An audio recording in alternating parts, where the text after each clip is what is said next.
Hey guys, we're going to go over another story from Jesus's life.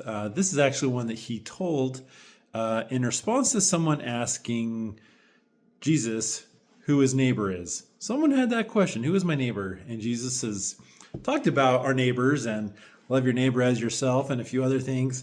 And someone's asking, who's my neighbor? Which is a great question, and it's worth asking, especially if Jesus is telling you to love your neighbor as yourself. And it's a great commandment. Like, I just want to be clear that I know what I'm talking about and I know who my neighbor is. I just want to be on the same field here. I want to understand what I'm supposed to be doing. So it totally makes sense. Sometimes I think we'll hear questions like this and it's like, kind of sounds silly. Like, oh, who's my neighbor? But I think it's actually, and I don't know in what sense it was asked.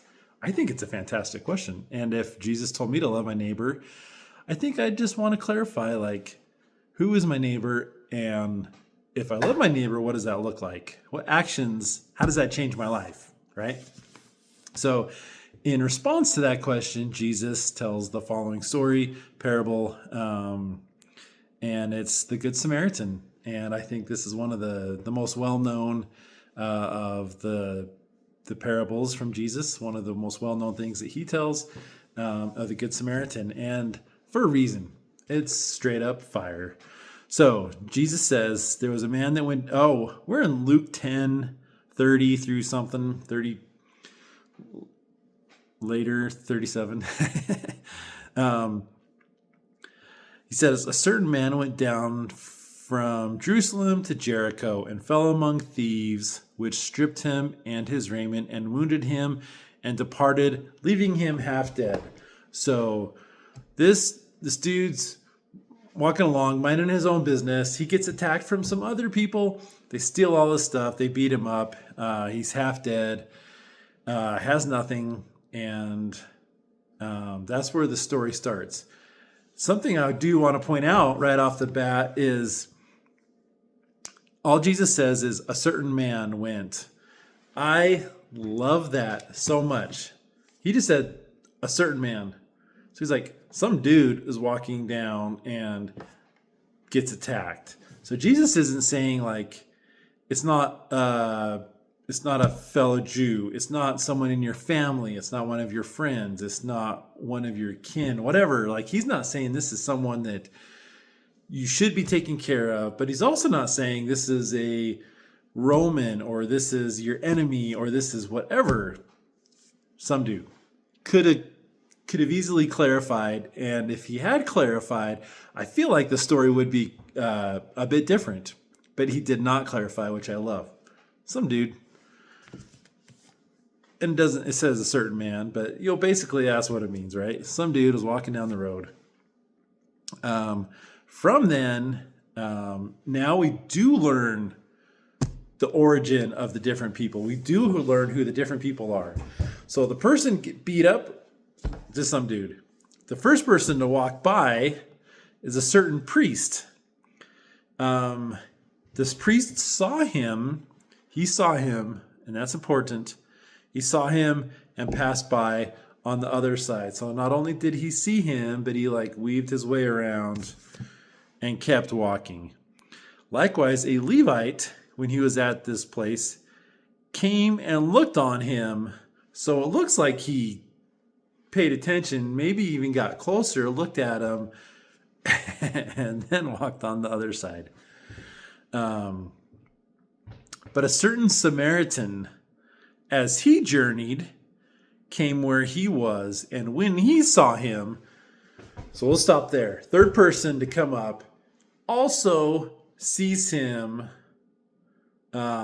He saw him. So all three of them to this point have done the same thing. The priest, the Levite, and the Samaritan.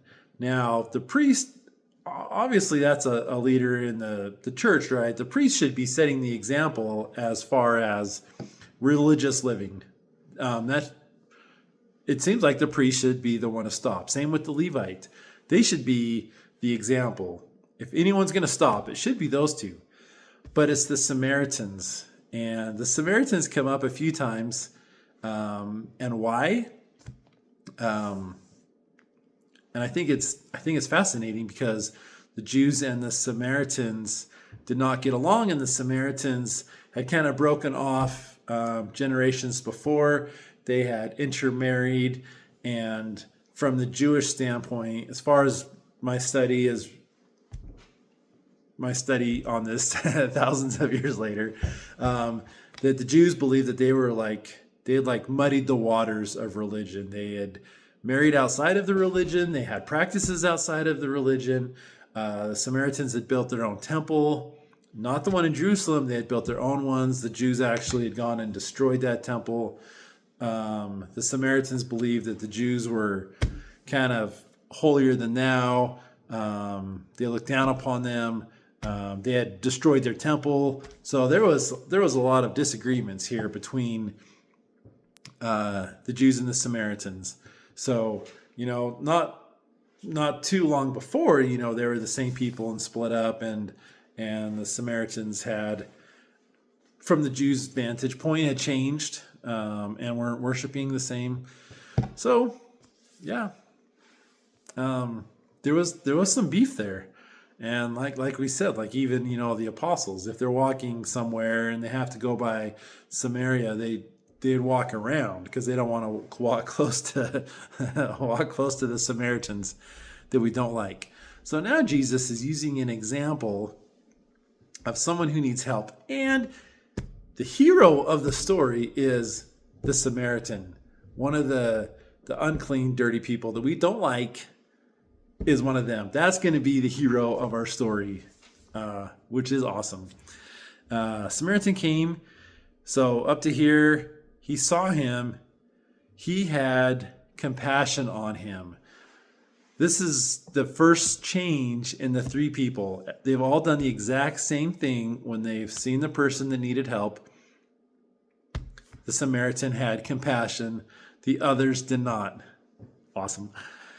And he went to him and bound up his wounds, pouring in oil and wine, set him on his own beast, brought him to an inn, and took care of him. So this guy saw that there was a problem. He stopped, he acted. He had compassion and he acted. And he did a whole bunch of things.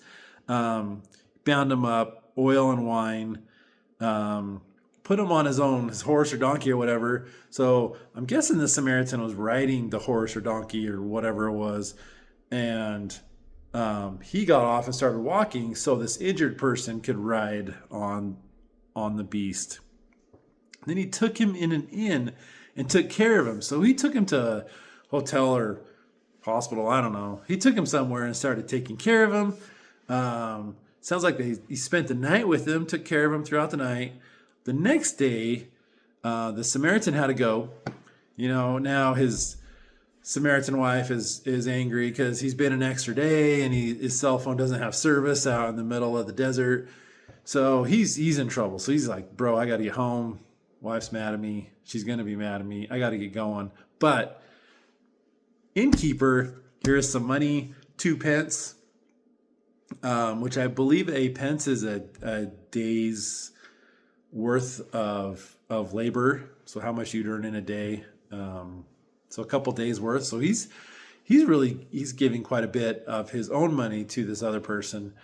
And that should last several days in the inn, I think. I don't know really, but it seems like it should. So he told the innkeeper, take care of him. If you spend more money on him, I will repay you. So whatever you're spending, if it costs more than this 2 pence, I'll come back and I'll pay you the difference to take care of him. Jesus tells a story and then stops and says, which of these 3 is the neighbor unto him that fell among the thieves? The person asking the question said, he that showed mercy on him. Okay, I think no matter how dense you are not going to miss the point of what Jesus is asking. When you hear the story of the Good Samaritan and Jesus says, who's the neighbor? I think everyone is going to say the Samaritan. And I love that he's the Good Samaritan. and 2,000 later after this story was first told, probably first told, I don't really know that. 2,000 years, we still refer to him as the good person, the good one. Jesus said, yeah, he that showed mercy. The guy said, that's who the neighbor was. Jesus said, go and do thou likewise. I freaking love it. I love it. I love that Jesus tells the story of a man who is beat and having a horrible time. Jesus tells a story of two religious people that ignored the person, a person who was probably also religious, just in a different vein, that came and helped them. The people that the person that this group that Jesus is talking to hates, someone from that group that they hate, he's the hero of the story. He's the one that is the neighbor. Go and do thou likewise. So he's telling the Jews to go and do like the Samaritan did. That's amazing. In my travels, I don't really, we drive around a lot, or fly. And when you're flying somewhere, you don't see people on the side of the road, or when you're driving somewhere, you don't see people on the path that are beat up and stripped and half dead. It doesn't happen. As I don't know if it happened a lot back then, but it doesn't happen a lot in my life. But Jesus is telling us to do likewise. So how can we do likewise? Like, who is our neighbor? If Jesus were telling this story today, like, how would that story be different? You know, is someone at school or your work or whatever, and they're being mocked and they're getting bullied, and you stand up for them? Is someone getting mocked on social media or bullied on social media, and you're gonna help them? Even then, I think that the story that Jesus shares is way more involved, way more in depth, way greater, higher level of service. And I like how this coincides so tightly with Matthew 25, 35, 40, back there that we did a video on recently, when Jesus talks about the king letting after this life, welcoming people into the kingdom. And Jesus said that they, when I was hungered, you gave me meat. When I was thirsty, you gave me drink. When I was in prison. And he shares all those verses. This is exactly the same thing that Jesus is saying, to reach out to those people. We're all on a path. We're definitely all on a path. And are we looking around? Are we seeing the people? All three people in the example saw someone in need. Only one had compassion. Only one had been living their life accordingly, so that when they saw someone in need, they had compassion and reached out to help that person. So often in times, like, I feel like I see people that need help in life and they're on my path and I see them, and I'm like, dude, what can I do for you? You're in my prayers, sending good vibes, good thoughts, whatever. Like, what can I do for you? I think there is a lot of value in reaching out and saying something like that. I think the Samaritan probably didn't get off his horse and say, bro, you're half dead. What can I do for you? Nope. He got off. He patched up his wounds. He saw what needed to be done. He poured oil and wine, set him on his own beast, took him to an inn, took care of him, paid for it. He looked at everything, saw what this person needed, and took care of those things. I think that is the huge difference. We all see people on the path in life that need help. And I think that I've probably saying this differently now, because over the last few weeks, I've seen a lot of people in my path that really need help. And a lot of times I have said, dude, how can we help you? What do you need? Like, oh, nothing, I'm good, just some prayers. But if all I'm doing is praying for someone in need, that kind of sucks. The Samaritan, what if the Samaritan had just been like, hey, bro, I'm going to pray for you. I'm going to keep going. Bro, Sorry you're almost dying. Sending good vibes your way. Peace. And left. Um, who is in your path? And how can we help them? How can we reach out and help those people? Not just, I'm not saying praying for someone is bad or vibes or whatever you do, feelings or energy or whatever. That is all fantastic. Send all that energy and vibes and prayers and thoughts and feelings and whatever. However, what's going to make the difference? What did the Good Samaritan do? What did Jesus tell us to do? When he says, go and do thou likewise, what is he telling us to do? And honestly, there's no prayers given. It doesn't mention anything about praying for someone or being there or writing them a card or sending them flowers, which are all fantastic things in their place. He looked at the situation, saw exactly what he needed, saw what it would take for him to recover, and took care of everything for that. And Jesus is asking us to do likewise. When Jesus asks us who our neighbor is, it doesn't sound geographic. We just saw some random person on the path. 2 people passed by. 1 person helped him. That is the neighbor. Jesus has taken the geography of who our neighbor is totally out of the picture. Next door, the same building, the next whatever in the same city. Anyone in your path. That's who Jesus is saying is our neighbor. So not only is he explaining our neighbor can be anybody, he's also telling us how to act. And the example of the Good Samaritan, seeing what needs to be done, digging in, taking care of it, and then going back to his normal life. That's what it takes. That's what it means to be a true disciple of Jesus Christ. This is where the rubber meets the road, is in the actions. We can spend all our time in church. We can spend every day reading the scriptures. We can memorize the Bible. We can do all of these things. I can go to church. I can receive the sacrament. I can worship. I can pray 15 times a day. We can do all this stuff. And you know what? The priest probably was doing that stuff. What is Jesus telling us to do? Find that person on our path, see what their needs are, and take care of them. He didn't, I don't want to sound sacrilegious. He didn't say, don't pray for him.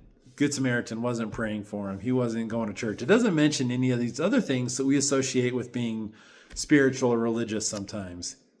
The difference was that he saw, had compassion, stopped, and helped. That's what being a neighbor means, and that is the action that we need to take.